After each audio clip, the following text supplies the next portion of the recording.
Hadisə deməli jurnalistlər binasında qeydə alınıb. Lentaz məlumat yayıb. Orada yaşayan tanınmış jurnalist Rahib Qərib bir qrup şəxs tərəfindən döyülüb. Şahidlərin bildirdiyinə görə hadisə avtomobil parklanması zamanı düşən mübahisə zəminində baş verib. Belə ki, Rahib Qərib avtomobilini park edərkən digər maşını yüngül zədələyib. Buna görə həmin avtomobilin sahibi və onun yaxınları jurnalisti döyüblər.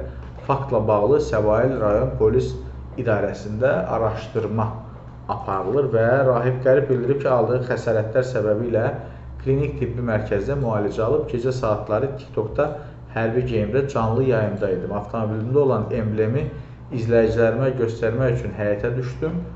Səhlənkarlıq nəticəsində istəmədən qarşıdakı Range Rover markalı avtomobilə cüzi zədə yetirmişəm.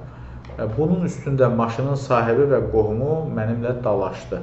Xəsarətlər aldım, təcili tibbi yardım maşını ilə klinik tibbi mərkəzə aparıldım və xəstəxanadan sırağa gün buraxılmışam. Ayağım sınıb, hazırda polis məsələni araşdırır.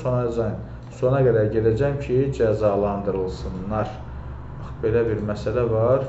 Burada parklanmada necə ola bilər ki, axı? Bu çox... Axı, niyə belə olsun? Ümumiyyətlə, axı, jurnalistlər binasında ancaq jurnalistlər yaşamırmı? Yoxsa orada kirayə qalanlardandır. Çünki bilirsiniz də, jurnalistlərin evlərini elə adamlara vermişdilər. Bilmirəm, yəni hər halda gedişat göstərəcək.